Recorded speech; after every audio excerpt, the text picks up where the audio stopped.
Assalamualaikum warahmatullahi wabarakatuh. Saya Umani Fakiah binti Muhammad Amir, wartawan cilik Sebarah TV. Hari ini kami berada di majlis program perasmian Sekolah Angkat Madani. Satu inisiatif yang sangat bermakna untuk meningkatkan peluang pembelajaran murid-murid. Pelbagai aktiviti menarik dijalankan sempena program ini. Jom ikut saya untuk melihat liputan penuh majlis pada hari ini.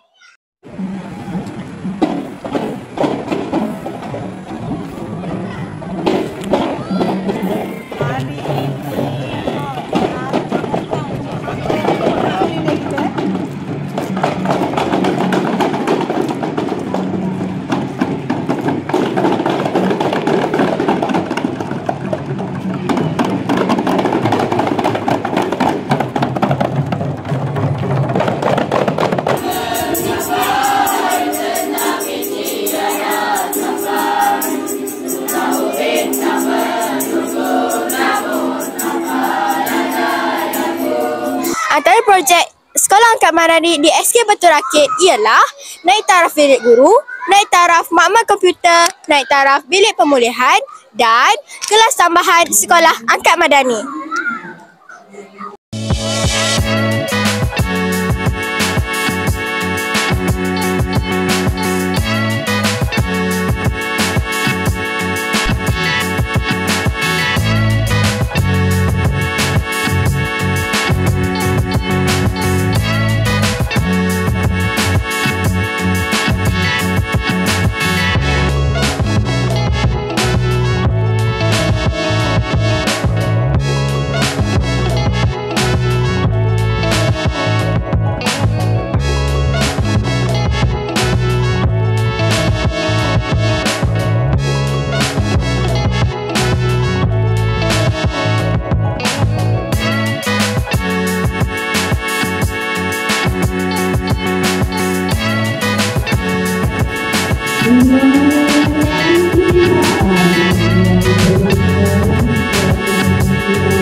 Ada dia punya scanning dia.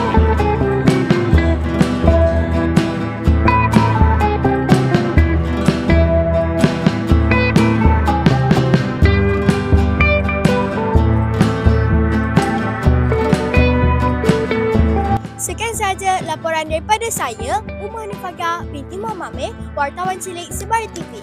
Semoga program Sekolah Angkat Madani ini terus memberi manfaat kepada semua murid. Terima kasih kerana mengikuti liputan kami. Assalamualaikum dan jumpa lagi.